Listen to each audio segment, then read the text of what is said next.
కొంతమంది తండ్రులు ఏం చేస్తారంటే పిల్లల్ని కనీసం ఎత్తుకోరు అసలు. పిల్లల్ని కన్నావు కదా, అంతా నీ బాధ్యత, నువ్వు ఎలాగ ఇంట్లోనే ఉంటావు కదా, ఎత్తుకోవడం అవ్వచ్చు, స్నానం చేయించడం అవ్వచ్చు, అన్నీ నీ బాధ్యతలే అని ఎవరి మీద వదిలేస్తారు? భార్య మీద వదులుతారు. అస్సలు ఎత్తుకోరు పిల్లల్ని. నువ్వు చాలా మంచి మూమెంట్స్ మిస్ అయిపోతున్నావు.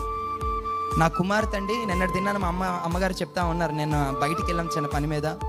ఇక్కడ వెళ్ళిన తర్వాత నా కుమార్తె అంట నానా నానా నానా అని అరుస్తూనే ఉందంట. మా తల్లి ఆ మాట చెప్తే నాకు ఎంత ఆనందంగా అనిపించిందో. ఎందుకో తెలుసా? నా స్పర్శ, మా అమ్మగారు క్లీన్ చేయడం కానీ చెప్పి తను తీసుకెళ్తాను, లేదు మా నాన్నే రావాలంటుందంట. ఆ నాన్న నాన్న నాన్నని ఆ స్పర్శ వారికి ఎంతో ధైర్యము, ఎంతో నెమ్మది, వారికి ఎంతో ప్రోత్సాహము ఇస్తుంది. అందుకనే ఒకానొక సందర్భంలో యేసయ్య దగ్గరికి కొంతమంది పిల్లలు వస్తామంటే శిష్యులందరూ ఏం చేశారు?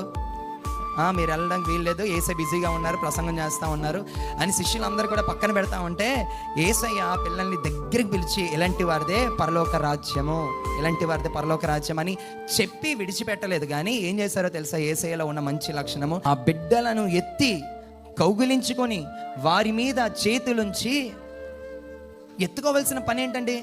ఇదొక మాదిరి. యేసుక్రీస్తు ప్రభువారు ఎందుకు ఈ లోకానికి వచ్చారు? ఎత్తుకోలేని మగవాళ్ళకి మాట, అంతే కదా.